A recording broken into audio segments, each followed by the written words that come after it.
Olá! Hoje nós vamos dar continuidade e é muito bom estar aqui com vocês, fazendo a nossa oração e dando início à nossa trilha de hoje. Bondoso Deus, colocamos em Tuas mãos a nossa manhã e o nosso dia, pedimos as Tuas bênçãos, invocando o Teu Santo Espírito sobre cada um de nós, cada um dos nossos familiares, para que possamos viver conforme os Teus ensinamentos. Te agradecemos por tudo, em nome de Jesus. Amém. Gente, deixa eu ter uma conversa com vocês aqui rapidinho. Na trilha anterior, eu pedi que vocês fizessem uma revisão. É extremamente necessário que você entenda que para a gente compreender bem a função trigonométrica, eu preciso dominar o ciclo trigonométrico. Se por acaso alguém não fez essa revisão ainda, eu gostaria que fizesse para dar sequência aos estudos. Nessa trilha que eu estou enviando para vocês, vocês vão receber 4 vídeos. Esse primeiro, introdução, depois eu indico mais 2, onde eu vou trabalhar a função seno e a função cosseno separadas, e o 4º vídeo eu resolvo alguns exercícios. Primeiro e 4º vídeo feitos por mim. Segundo e terceiro vídeo eu estou indicando em função do uso do quadro, que eu acho que vocês vão ter uma facilidade maior em acompanhar a construção da função seno e da função cosseno. Ok? Então vamos lá. Eu quero começar a aula de hoje. Deixa eu colocar esse rostinho aqui para facilitar, ter mais espaço.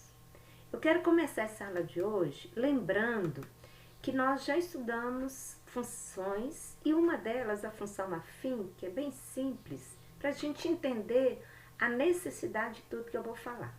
A função afim, ela tem um formato algébrico, olha, a função escrita com letras, e essas letras, elas têm nomes e representam muito lá na função quando eu trabalho a representação geométrica dela. O A, ele é chamado de coeficiente linear angular, me desculpa, e o B é chamado de coeficiente linear.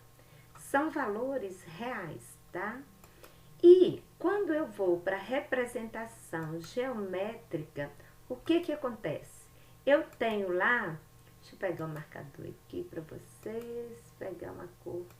Eu tenho lá a representação da minha função no plano cartesiano. O que acontece? Se o A for maior que zero, olha, função crescente. Se o A for menor que zero, a função decrescente. Então, esse A, que é o coeficiente angular, ele me dá essa informação. O B, que é o coeficiente linear, ele vai falar onde que a função toca, intercepta o eixo Y. Perceberam? Quando eu tenho esse conhecimento, eu já olho para a minha função e já tenho condições de responder alguns pontos. No eixo X, eu vou representar o domínio da minha função e no eixo Y, eu vou representar a imagem da minha função. Bom, existe uma outra maneira também de calcular esse A, que nós chamamos de taxa de variação. Então, se eu digo A, coeficiente angular, ou taxa de variação, eu estou me referindo ao mesmo valor. Agora, uma forma de calcular a taxa de variação, quando eu tenho no formato geométrico 2 pontos quaisquer, vamos considerar aqui que o problema tenha fornecido P1 e P2. Então, quando eu falo de plano cartesiano, o que acontece? Todo ponto tem um X e um Y. Eu vou considerar que esse aqui tem as coordenadas X1 e Y1. E vou considerar o outro ponto P2, que tem as coordenadas, deixa eu corrigir ali, né? Porque borracha, aqui é Y1, ok? Voltando lá. Então, ó, Y1, e vou considerar aqui no P2 que tenha as coordenadas X2 e y2. Quando eu estou trabalhando com o formato geométrico, eu posso falar de pontos cartesianos. Então, uma maneira de calcular o coeficiente angular, que nós chamamos de taxa de variação, é subtrair o valor dos y e dividir pela subtração dos valores de x. Olha lá, y2 menos y1, x2 menos x1. Isso aqui vai me dar a taxa de variação. Bom, quando eu tenho todo esse conhecimento, eu tenho mais facilidade para resolver os exercícios. E nós vamos fazer a mesma coisa para a função trigonométrica. O formato algébrico da função trigonométrica é feito, é escrito segundo esse formato. Olha, eu tenho um valor real que eu posso somar ou subtrair com um valor real multiplicado, olha aparecendo a função cosseno aqui. E toda função cosseno, ela é em função de um arco. Porque para eu calcular o cosseno, eu preciso saber cosseno de quem? De qual arco? Então, está aqui o arco da minha função cosseno, nesse formato. F de x é y. Então, y depende do domínio x. Prestem atenção que o domínio x ele vai aparecer no arco da função trigonométrica. Pode ser uma função seno, cosseno, né? Olha que lindo que é o formato geométrico. Uma curva harmônica, ó, que nós chamamos de onda. O que acontece com esse formato tão lindo? É a representação da nossa função cosseno. Essa função cosseno, ela chama cossenoide. E quando a gente estuda a função cosseno, a gente tem que ir percebendo algumas situações. Olha a variação dela. Neste caso que eu estou representando, ela está compreendida de -1 até +1. E ela segue, pessoal, todo esse limite em toda a sua extensão, ok? Se ela continuasse aqui, ó, ela iria lá no -1 e depois, se viesse aqui à esquerda, olha, ela viria no -1, sobe no +1. Ela é linda desse jeito, toda organizadinha. Uma vez que a gente estabelece qual é o máximo e mínimo dela, ela fica ali naquele intervalo. Outra coisa que eu quero que vocês percebam também, existe um eixo que a gente chama de eixo central. Aqui é o eixo x, olha, tá vendo? Suponha que eu pegasse essa minha função e subisse uma unidade com ela. Vamos lá, bem devagarinho. Ela iria acontecer, ó, acima, né? Quase que ficou perfeito. Mas o que acontece? Aqui, ela está acontecendo de -1 a 1, o eixo central é o 0. Se agora que eu subir uma unidade, ela está acontecendo de 0 a 2. Então, o eixo central é y igual a 1. Fiquem atentos a isso aí também, ok? Deixa eu pegar uma borracha, porque isso aí não tá nada muito bonito e eu já vou apagando isso daí. Apagar aqui também para não ficar poluído. Ok, então tá lá. Formato algébrico e formato geométrico, que é o que eu quero que vocês guardem. Formato algébrico e aqui, ó, o formato geométrico. Bom, já que nós temos o formato algébrico e o formato geométrico, vamos tentar entender o comportamento da função cosseno ou cossenoide. Neste caso aqui, olha o que acontece. Nós temos o A igual a 0, o B igual a 1 e o M igual a 1. O N também igual a 0. No segundo exemplo, o A vale 3, o B vale 2, o M vale 1/2 e o N vale 0. Esse já é completo, tem todos os parâmetros A, B, M e N. O A igual a -1, o B igual a 3, o M igual a 2 e o N igual a 1/2. Mas eu quero agora voltar lá para o gráfico, né? Lindo. Olha que coisa mais linda. Vamos lá. Eu tenho aqui, vamos supor que eu traga 3 ângulos, 30, 45 e 60. Estou trabalhando função cosseno. Cosseno eu projeto em X, ó, 30, 45 e 60. Perceberam que eu fui diminuindo o valor?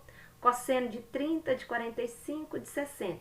À medida que eu fui aumentando o ângulo, o valor do cosseno desse ângulo foi diminuindo. E isso aqui, ó, é o que me fornece o y. Então, volta lá para a minha função. Eu cresço em x, olha o que vai acontecendo. Vai decrescendo em y, função decrescente. Aí, isso aqui representa o primeiro quadrante, todo decrescente. Eu vou agora para o segundo quadrante, olha aqui, de π sobre 2 a π. Então, decrescente. Mas quando eu chego lá em π, ela volta a crescer até 3π sobre 2. E continua crescendo até 2π. Percebam que se eu continuasse o movimento, ó, iria decrescer, chegar no mínimo, voltar e crescer. Esse é o comportamento da função cosseno. A gente tem que ficar atento porque na hora que eu analiso aqui, eu vejo o primeiro quadrante, ó. Na hora que eu analiso aqui no plano cartesiano, isso aqui representa o comportamento da função no primeiro quadrante. Então, existe uma ligação direta entre o comportamento do ângulo lá no ciclo trigonométrico com o comportamento da função no plano cartesiano. Por isso eu tenho que conhecer o ciclo trigonométrico. Tirar aqui, deixa eu voltar, deixa eu pegar a borracha de novo, apagar isso aqui. Nossa, ok. Então, olha, quando a gente estuda os parâmetros, eles servem para facilitar a nossa vida, porque na hora do exercício eu já estabeleço o que eu preciso. Trouxe para cá, ó, A mais ou menos B cosseno de mx mais n. Formato algébrico com os parâmetros. E o que cada um desses parâmetros representa para nós? O A, ele representa a posição do centro da função, aqui, ó, bem aqui. E eu posso deslocar a minha função também, acima ou abaixo, tá? Do eixo X. Depois, nós temos o B. O B, ele vai nos dar a amplitude, que é essa altura aqui, ó, tá vendo? Amplitude da onda. Amplitude vai ser um valor que eu vou calcular olhando para a minha função e pegando o valor de B. E quando eu quero saber qual é o intervalo de variação da minha função, nesse caso aqui é de -1 a 1, eu vou simplesmente fazer A mais módulo de B e A menos módulo de B. E outra coisa, a minha função, ela pode ser mais espaçada, mais alongada, ou ela pode ser mais ajustada, tá? Quando é que eu vou saber se ela é uma coisa ou outra? Calculando o período. Para eu calcular o período, eu preciso desse M aqui, ó. Então, 2π é um valor fixo. Então, eu vou fazer 2π sobre M. Isso aqui vai me fornecer o período. E o período, ele vai me dar informação se a minha função é mais alongada, mais espaçada ou mais ajustada, né? Porque, por exemplo, eu poderia ter assim, bem alongada, ó. Ou eu poderia ter uma, vou fazer aqui em cima, depois apago. Ou eu poderia ter assim, ó, uma função, ó, mais ajustadinha.